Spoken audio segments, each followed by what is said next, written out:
Alrighty. Mitch White, successful visit. More recruits ready to visit, including Josh Anderson, the GOAT.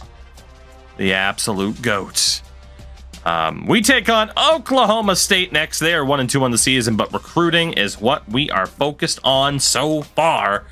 Let's see what the news of the day happens to be, and it is wonderful, splendid, scrumptious news, except for Mike Morrow, but we'll keep fighting for him. Aside from that, we are looking damn good. Even though we can't commit more than a couple hundred points to some of these other players per week, it's working. They're getting attention that they wouldn't normally get. All right. So we got Mitchell White already visiting. We'll get Josh Anderson in against Navy, Guillory as well, and Adam Robinson. Perfect. We're using all our points already. We are about to lose some of those extra points in a week or two, but it is what it is. Nothing left to do. Oklahoma State. Again, until the team is built up of players that are more ours as opposed to inherited, we're going to keep simming. Man, this might be down to 3-2 on the season. Yeah. Close one. 17-13.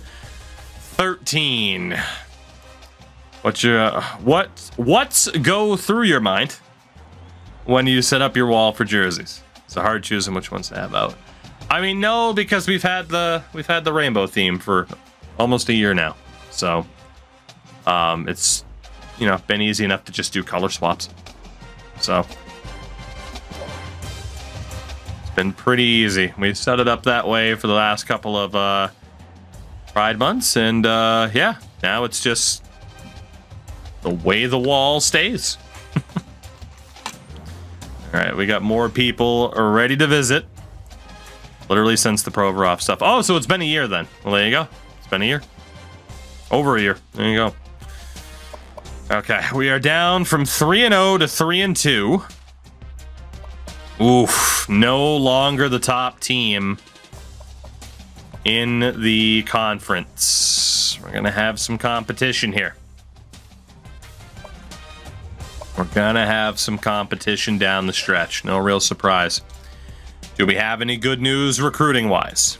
Aside from the fact that a couple more people are ready to visit, including Clint Browning, who would be insane. Joe Barnes in there, and Jeff Lee. Can't wait to see the wall for Endo's month. Oof. All right, quarterbacks. We look fantastic, and unfortunately, yeah, we didn't need him. But it's looking like we're probably out for Mike Morrow. That sucks. Georgia Southern's going to win out for him. Again, not a position that we needed this year. But there's no point in fighting. We might as well just divvy those points up to other people that we do actually have a chance for. We're also going to be out on 78 rated guard Chad Blaylock. Tulane is going to win out there. So we do suffer some losses.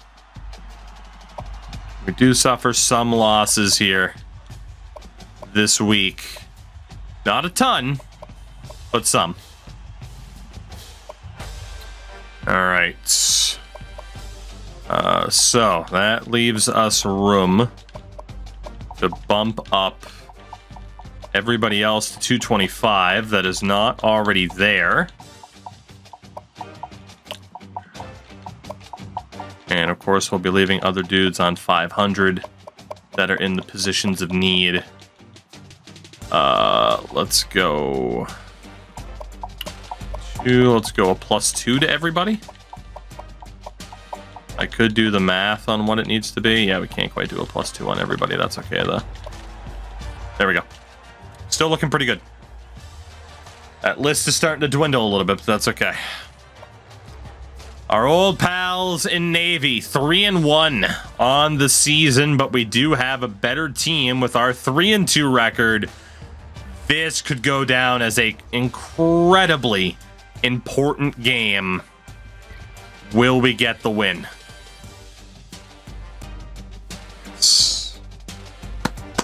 There is life.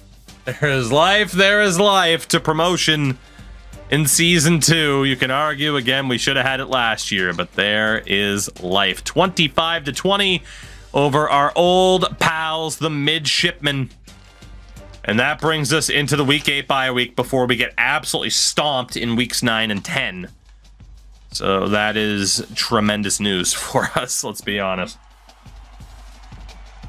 As we lock down 2 positions of need pretty early on in the season, both quarterback and tight end secured, with Mitchell White and the top tight end available to us, Gabe Guillory.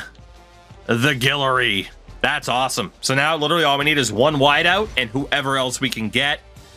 We are cruising right now. Absolutely cruising. And that will allow us to get even more players onto our recruitment board in the back half of the season. And we just lost all those extra points as well. So that was very well timed. Brandon Rose is literally our last need. And we will try to lock him down as soon as we possibly can. To again, just be able to focus on everybody else. So we can get everybody up to 235. That isn't already there. But again, we get a 79 rated tight, or 69 rated tight end and a 73 rated wide receiver, or freaking quarterback, my God, at 87 throwing power. He's only a 1-star, but again, he's a 73. Like, he's going to be pretty useful for us in a run like this. So let's sort by rank. We have 475 points left. So we can actually sort by overall again and get the highest rated dudes up to about 300 points to really continue to push for these guys. Try to get them signed as soon as possible, but this is going very, very well. Do I prefer 13 or 14? They both have their benefits. 13 is a hell of a lot more in depth. I like the promise system a lot. Because it can be kind of the great equalizer for a lower program, is to say, hey, I can promise you the playing time, instead of that just kind of being decided in the background. But the simplicity of 14 is really nice. You know, you can kind of fly through a pretty complicated situation. The old 2 gambit, yes, just throwing the... That's what 13 would end up doing. Shout out to J-Breck, by the way, for the 2 months. Welcome back. Thank you very much for that. Fucking Kurt Angle Milk. Tiggs as well. What's going on? I was gonna say, oh my God, let's go. 2 new additions to the O-line, Jeff Lee and Joe Barnes. Crushing it. We would always just do like the same set of promises to like every single prospect, so it got pretty tedious, but it was effective. Speaking of tedious but effective, our frickin' recruitment this year, man. Holy hell. We are doing so well right now. So well.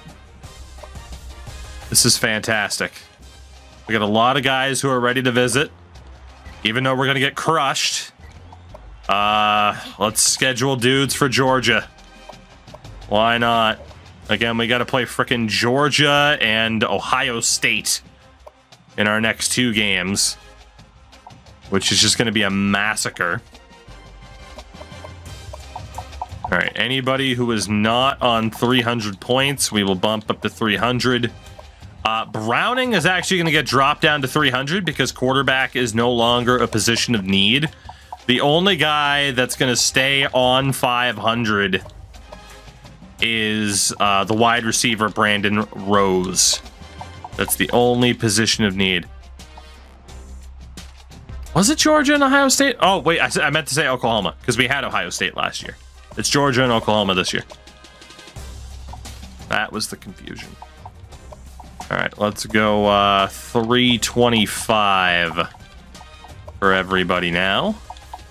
Maybe not everybody, but we won't get the guys at the very bottom, I don't think, but... yeah, just the 2 guys at the bottom, tight ends that we don't even necessarily need, but hey, if we can bring them in, why not? There are technically better options that we could go... ooh, you know, These two tight ends that aren't that good. We've already gotten the tight end that we needed out of a position of need. I'm going to take these two off the list. They could still sign with us. But let's take them off the list and try better to secure the dudes that we're still fighting for here. I think that would be better suited for us is to put these extra points on. Again, we don't need the quarterback, Clint Browning, but the guy's a 78. That is a tremendously good player for us out of the gates. And this will allow us to put the top dudes remaining. We're going to go 400 points apiece. So nearly, of course, at the max of 500 a week. There we go. Perfect. I think that's a better way to go about it. 4 scholarships down. We got 17 dudes on the board. Arkansas State. They were relegated last year, but they're 4-2 this year. They do have a pretty good team. They're better offensively.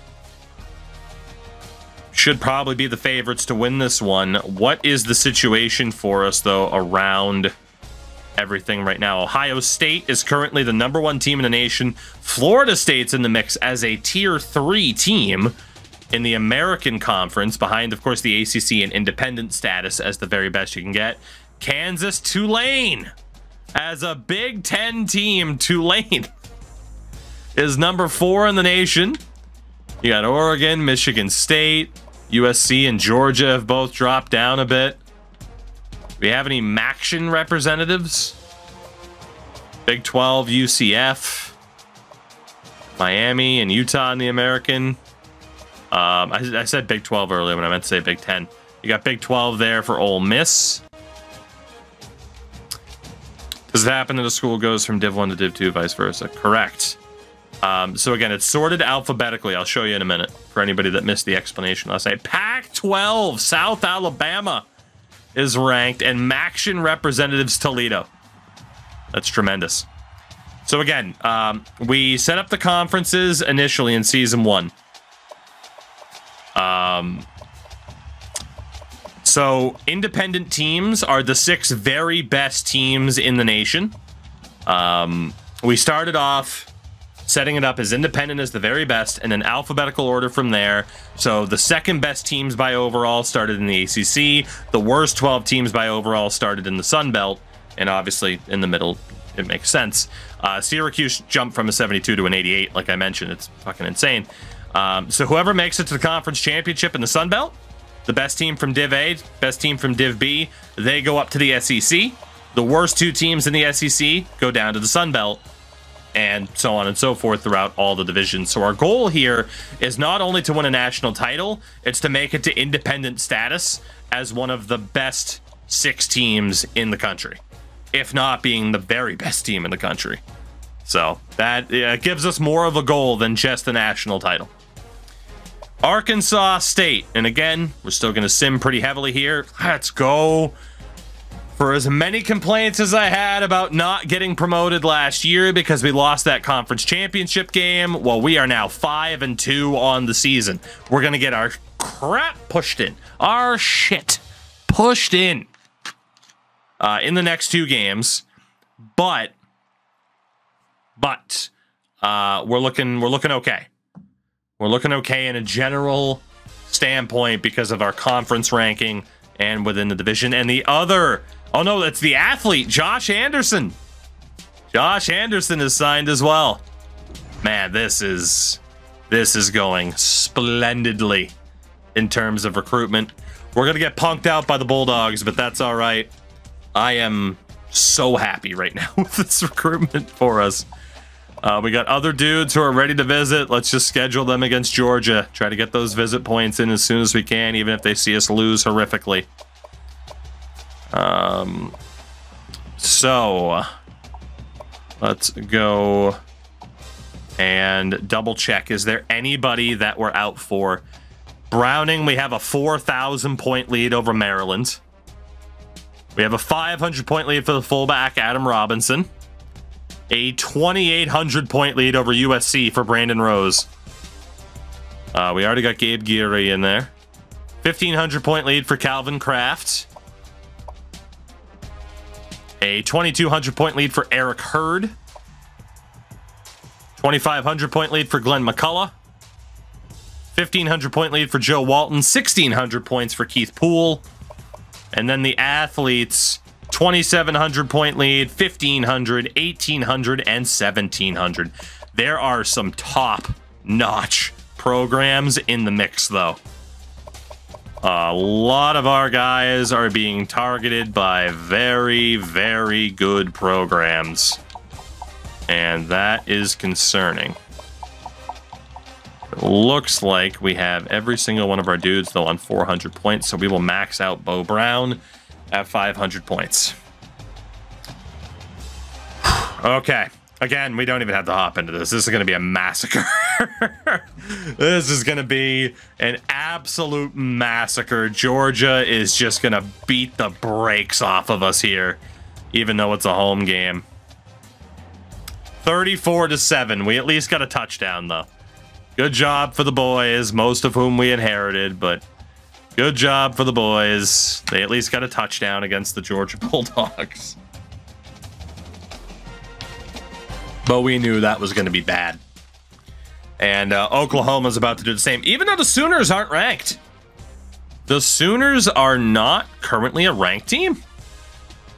They might fall out of top 6 status. Quarterback Clint Browning, linebacker Glenn McCullough. Oh my God, this is, even though we're not going to have any 4 or 5-star guys, this is one of our best recruitment classes ever relative to where we are. This has been outstanding. Absolutely outstanding. Wow, the Sooners are 3-5. Jesus. All right, well, let's get an update as to what's going on then. Number 1 team in the nation right now is Ohio State. You have Florida State and Kansas getting votes. Kansas the lone vote. So shout out to Kansas in the Big 12. That's insane. The next team in that top tier, an independent team, is USC. So there's only one independent program in the top 5 right now. That is insane. Of course, Notre Dame is down in tier 3. They were relegated last year. Could easily work their way back up. Big 10 for Michigan State. Tulane trying to crack the top 10. They were 4th last week, but lost to Colorado. UCF, Utah. Wow, North Carolina Tar Heels could easily be relegated again. They play number 2 Florida State coming up. South Carolina in the Mountain West. And the Mountain West is low down the totem pole, but the Gamecocks are in the top 25. Iowa State's in there for Conference USA. Toledo's in there for the MAC. Wow. That's kind of wild. Auburn, Florida Atlantic, and Missouri fell out. Syracuse. Oh, man. If Syracuse is getting votes, they have to be towards the top of the conference standings right here. They have to be. So let's take a look. In the ACC, right now it's Bama neck and neck with Washington. Both of these teams trying to be the team that works their way back into the top tier. Bama started off in the ACC. Washington was relegated last year. On the other side, it's Texas and Oregon very much in the mix. A long shot for Michigan. It looks like Wisconsin is going to get relegated, barring a drastic change, and Pittsburgh on the other side, who just got promoted this past year. They have gotten shit on. They were not ready for prime time. In the American, Florida State, Notre Dame. It's going to be one of those two. It's a toss-up for who's going to get relegated out of the American East. And in the West, big competition. Florida, Colorado, Utah, all vying for promotion. Texas Tech is going to get relegated. Is it possible for a third-tier team to play an indie team for the national title? Yes. Yes, it is, because those rankings are decided differently, basically. You know, we're only going off a conference rating as opposed to national title conversation or anything like that. In the Big 12, Kansas, the favorites for promotion. NC State look like they could get relegated. On the other side, Ole Miss, who were relegated last year, could be going right back up. Baylor, they're in a bit of trouble, but so are Oregon State and TCU. Rough time for the Horned Frogs. In the Big 10, Tulane looks great right now. They could easily be on the way up. Cincy, who were promoted, I'm pretty sure they were promoted. They're in trouble. So are Boston College. In the West, Michigan State, the favorites there right now. If a third-tier team won the Natty, would that not be grounds for immediate promotion? No, because I don't want to add too many other scenarios into what we have going on here for the sake of trying to avoid confusion for everybody. Let's see. Conference USA. West Virginia in the lead right now. Wow, Virginia. The Cavaliers are in free fall here. Jesus. That's brutal. Boise State, Iowa State battling it out. Nebraska could be going down. Fresno State, not much better. For the independents, it's Ohio State and USC at the top. Oklahoma and North Carolina are in those problematic spots to go down to the ACC. In the MAC, wide open field. Wake Forest might be relegated, but that is a wide open field. And in the West, 3 teams that have a shot at promotion and 2 teams that are in the running to get relegated. Fortunately, San Antonio is one of them. In the Mountain West, South Carolina and Ohio could be going up. Very much up in the air. Who could get relegated? In their South Division, oh my God. Kent State has 1 win in conference. Troy does not have one. That is the only thing that is saving them right now. Yikes. Woo, Tank Division. 4-4 is the top of it with El Paso. The Pac-12, you have Rice at the very top. Army could be in a little bit of trouble. And then the Easter Division, South Bama at the top. Marshall, big trouble for the Thundering Herd. You got the SEC, which is the second lowest tier. Florida Atlantic could be on the way up, but relegation's a complete toss-up. Northern Illinois was promoted last year. And in the West, Eastern Michigan, who are relegated, they're currently at the top. Georgia Southern, they're in pretty bad shape with their overall record. That's going to hurt them. And then for the Sun Belt, we are currently second in our division. Miami, the Red Hawks, currently ahead of us. That's rough. And on the other side, Syracuse trying to outduel Air Force. I mean, I'm looking overall at team record, but there is conference record as well. I mean, obviously, conference record matters a lot. And generally, if a team has a bad record, their conference record's also going to be bad. But at the end of the day, whoever finishes in first at the end of the season, that is who gets promoted. That is what we're going off of. Boomer Sooner. They are going to kick the crap out of us, even though they've been bad.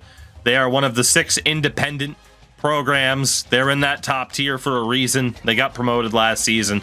They're going to kick the crap out of us. 49-13. So again, clearly we are not ready to take on independent teams anytime soon.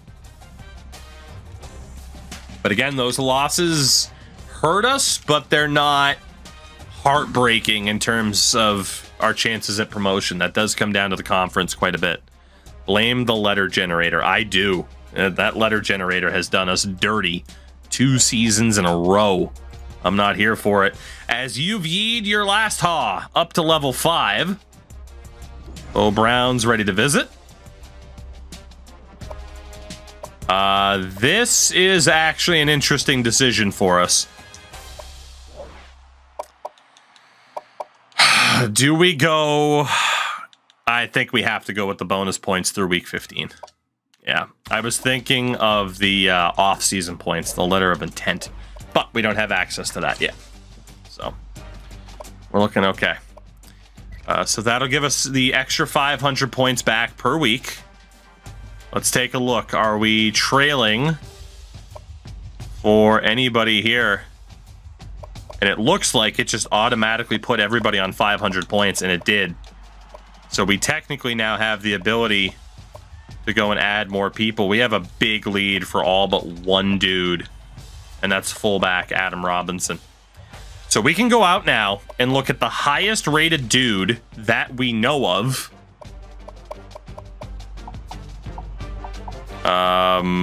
Let's do less than 25%. We'll take out the deal breakers as well. Not worried about the caliber, not worried about the tendency or position or anything like that. Yeah, so nobody with a deal breaker and someone who's under 25%. 229 players found. Okay. I could sort it by having interest in Wyoming.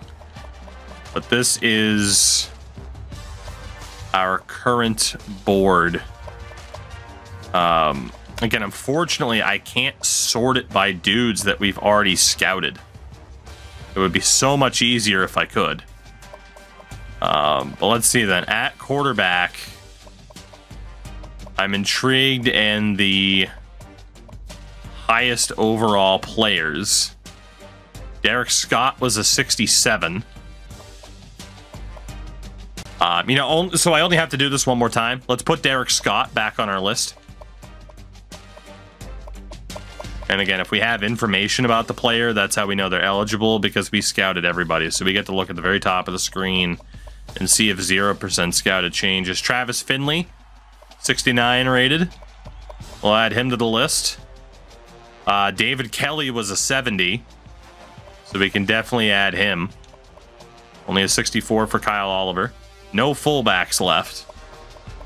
Wide receivers. A 67 for Patrick Scott. That's honestly not too bad. Where do you see if they're a junior? Right under their player name. So I do have to manually go through and check every individual player when we initially scout them. It can be a little bit tedious. 65 for Eric Brooks. I'll add him for the moment. That's not too great. 68 for Anthony Mullins. 68 for Lee Sims. Tight ends. So again, at the very beginning of the season, Achilles, I went through and scouted every single guy that we had available. So now it's a little bit easier for me to know who is actually eligible. Like, I can look very, very quickly at one specific thing to know. Alex Dodd, he's a bust, but he's a 67. David Bain is a 73. I'm not surprised that, of course, we took out some of those defensive ends because there were a lot of good defensive ends available. I'm not surprised some of these guys are still eligible. We got one dude at linebacker who's a 66, Joe Reed. And then middle linebacker, nobody. Any corners left that we looked at once upon a time? Xavier Bryant, 65. That's not bad. And then, well, there could be this kicker, Chad Riley. We might as well look at him. And then no athletes are left. So we're back up to 30 players. We can double check now for these guys just to see who's good and who isn't. Derek Scott, again, we had already looked at. We'll offer him a scholarship because why not? Same for these two. Did we have them both scouted? We did. There were a couple of guys that we didn't have fully scouted, but get those scholarships in. We had looked at all of those dudes as well.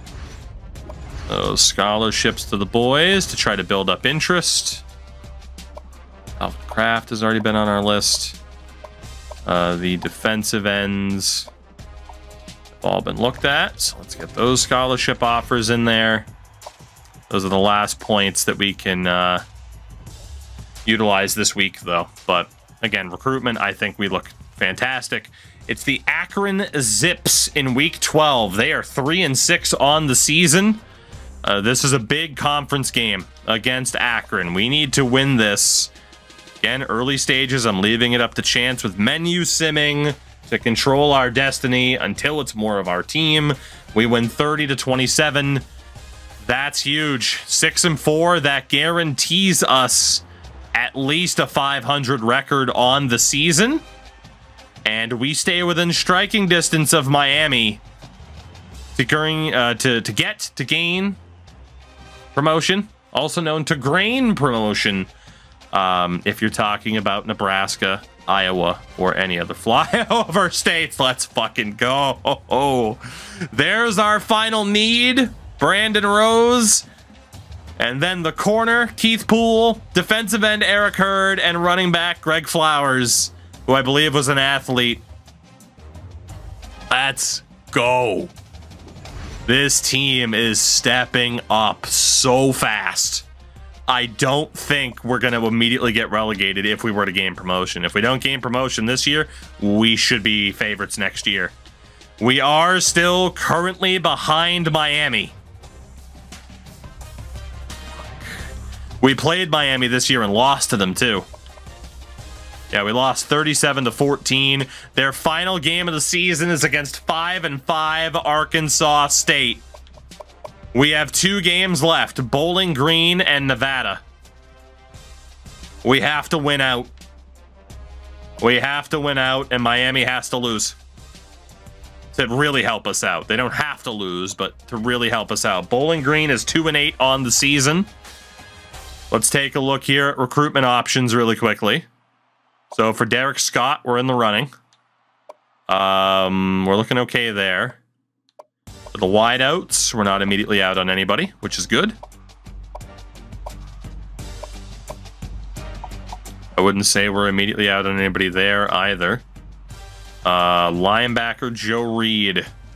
Get that scholarship offer in for him.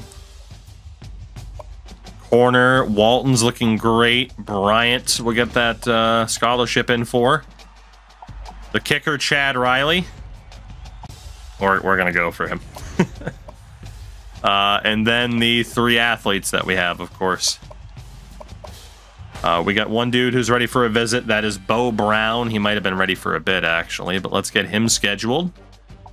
And now anybody else... let's bring up yield calculator. If we have 2, 3, 4, 5, 6, 7, 8, 9, 10, 11, 12, 13 dudes on the board.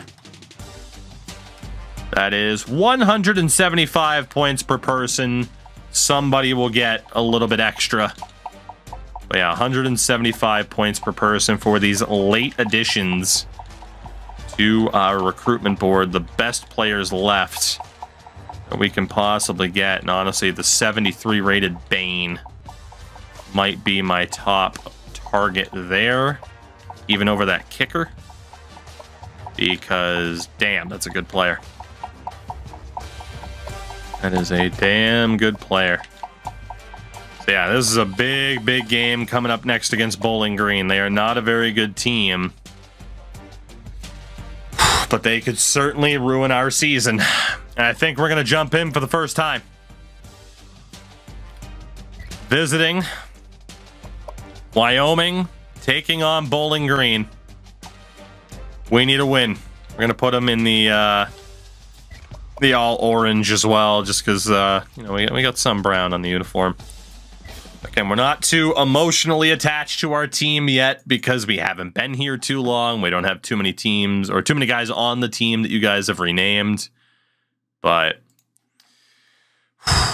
if we win this, we still have a shot at getting promotion. We missed out via old format, a one-season format. We missed out last year by 1 game. Winner gets to keep the color brown. Both these teams absolutely suck. It's a mid-off. Absolute mid-off. Dwight L. Perry Stadium, one of my favorite names. Alright, boys, we are going to sim the vast majority of this as well. But if I can save the team and help get them promoted, I'm going to do it. We're going to kind of have the back and forth between playing and simming like we did in Navy. As Wyoming strikes first, quick response from Bowling Green. And they're up 14-7 at the end of the first quarter. Not great. Uh-oh. Uh-oh. 20-7. Uh-oh. Whew. Still 20-7. Not great. It's our ball first to start the second half. We didn't score. Oh, my God. Our season might be ending right here. I'm going to see if I can pull off a miracle. I held A. Why didn't he hand that off? I held A. Well, that sucks. Well, they're playing poorly before I hopped in, and, well, they're going to be playing poorly afterwards, too, apparently, because I held A to hand that ball off, but all right. Well. Ooh, they are threatening the blitz. I don't like that. I don't like that at all. Except they didn't actually blitz. Ha! Oh my god. That was supposed to be a lob throw over the guy. We got pretty lucky that he dropped it. Well, so far I'm not playing too well and helping out all that much. Especially when we're down by 20 flippin' points. Just tried to get any yardage we could. We only got 2 yards. Well, our offense has sucked all game. And I have done no better with them. We got to get this first down, or we are pretty much boned. This is kind of a surprise. Gillenborg could be open. This is an obvious punting situation. Attaboy, Gillenborg. Jake Gyllenhaal. John Gillenborg. Spam it right back at him because they might not be ready to cover it. And he just gets rid of it. There's a flag down. It's going to be intentional grounding or roughing the passer. I'm not sure which.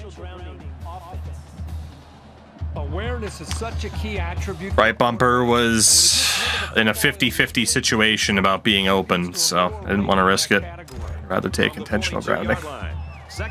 And unfortunately, that broke the yardage marker, but we know it's second down and forever. That time I didn't hit A, and he handed it off. Dark Knight, what's going on? How's stopping crime working out?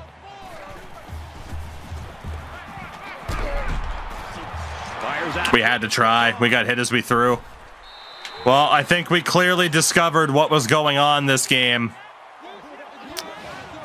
Our offensive line did not hold up too well against the Bowling Green defense.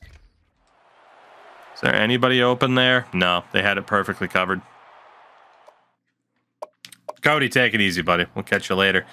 I hate to say it, everybody, that might be our season done.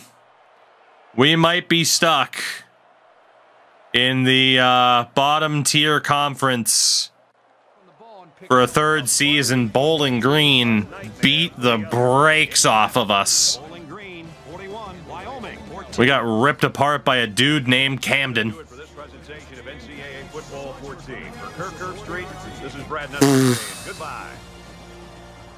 Never jump in again. Yeah, you have to wonder what might have happened had we menu simmed it. Shit. Oh, that's not good. That's not good at all, especially if Miami won their game. That's not good at all. We have one more game against Nevada.